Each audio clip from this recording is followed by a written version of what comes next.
Have you ever felt unheard, dismissed, or invisible? Am I not being heard, or am I continually speaking to those who do not want to listen? Am I displaying characteristics of the wounded feminine? Healing the wounded feminine begins with self-reflection, taking ownership of behaviors, and making changes that lead to empowerment and fulfillment. At some point, we realize that if someone is not listening, speaking louder does not help. If disrespect is happening, silently remove yourself. What happens when the deepest truths are dismissed? In the mythological tapestry of ancient Greece, few stories are as tragic as that of Cassandra, the doomed prophetess. Gifted with the ability to foresee the future yet cursed to never be believed, Cassandra's fate is a potent symbol of the archetypal wounded feminine. Her plight resonates through time, reflecting a profound psychological and emotional pattern experienced by many today, a phenomenon known as Cassandra syndrome. Cassandra's story originates in the epic traditions of ancient Greece. She was a daughter of Priam, king of Troy, and was gifted with the power of prophecy by Apollo, the god of truth and prophecy. Yet, when she rejected Apollo's romantic advances, he cursed her. Though she would always speak the truth, no one would believe her. The tragedy of Cassandra is not simply that she saw the future but that she was powerless to prevent it. She foresaw the fall of Troy, the death of her family, and the destruction that would follow, but her warnings were dismissed as hysteria, madness, or mere ramblings. Her voice, though imbued with truth, was invalidated by those around her. Her fate was to watch, helplessly, as her world crumbled, bearing the emotional weight of knowing she was right while being treated as though she were wrong. In the modern psyche, Cassandra's plight lives on as an archetypal wound, specifically, a wound of the feminine. This archetype often appears in those who have experienced trauma, particularly in situations where their truth, emotions, or inner wisdom have been silenced or ignored. Cassandra syndrome can manifest in anyone, but it often surfaces in individuals who embody or are deeply connected to the feminine principle. The wounded feminine is not exclusive to women, it refers to the repressed, undervalued, or unheard aspects of the feminine within both men and women. At its core, the feminine represents intuition, emotion, creativity, and the voice of inner wisdom. When these aspects are dismissed or denied, the wounded feminine is born. For many, Cassandra syndrome is the result of years, sometimes a lifetime, of feeling unheard. This may emerge in personal relationships, workplaces, or society at large. It's the experience of holding deep insight, emotional awareness, or visionary ideas, yet being met with disbelief, condescension, or outright rejection. The impact of this can lead to profound psychological wounds, isolation, self-doubt, anxiety, and depression.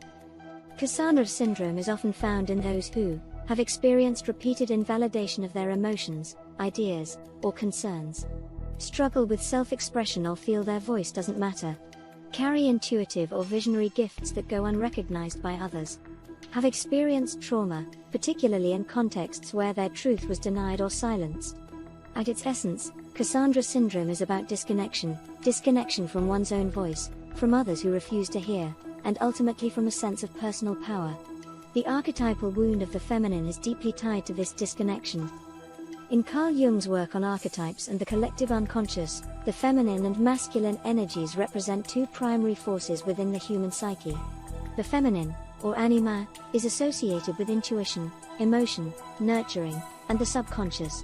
When the feminine is repressed or wounded, it often manifests as a shadow, an aspect of the self that remains hidden, denied, or disowned. The shadow represents the parts of ourselves that we suppress or reject. In the case of the wounded feminine, the shadow might manifest as self-doubt, fear of speaking out, or a deep mistrust of one's own emotions and intuition. Jung believed that integrating the shadow, acknowledging and embracing these rejected parts, was key to personal growth and individuation. Cassandra syndrome, through this lens, represents the rejected feminine. The inner voice of intuition, emotion, and creativity is either not trusted or dismissed by external forces, which leads to an internalized sense of powerlessness. Overcoming Cassandra syndrome requires not only healing the feminine within but also recognizing and embracing the shadow aspects of self-doubt, fear, and mistrust. It is through this process of integration that true empowerment and voice reclamation can occur. The journey to overcoming Cassandra syndrome and healing the wounded feminine begins with the act of reclamation, reclaiming your voice, your intuition, and your personal power, This process requires inner work, but it also demands an acknowledgement of the cultural and relational dynamics that have contributed to the suppression of the feminine. Healing begins with recognition. Cassandra's fate was sealed because her truth was continuously denied. In real life, denying or dismissing our emotional pain or intuition only deepens the wound. Acknowledge the times when your voice has been silenced, your intuition dismissed, or your emotions invalidated. Recognition of the wound is the first step in reclaiming your power. Trust your inner wisdom. Cassandra was cursed not because her visions were false, but because they were true.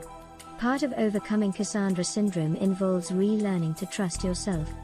Intuition and emotion are powerful sources of inner guidance, and even though they may have been dismissed by others, they remain true. Cultivating trust in your own voice, whether through journaling, meditation, or creative expression, is essential in restoring this connection. Jungian shadow work is critical in the healing process. This involves acknowledging the parts of yourself that you've disowned, the doubts, fears, or insecurities that have formed as a result of not being heard. Rather than pushing them away, invite them in. By shining a light on these shadow aspects, you begin the process of integration, which leads to greater self-awareness and empowerment. Express your truth, even when it's uncomfortable. Healing the wounded feminine means speaking your truth, even when it's difficult.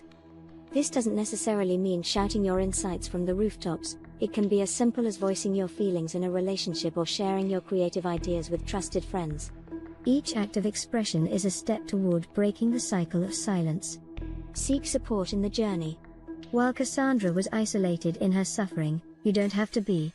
Surround yourself with individuals or communities that honor and respect your voice.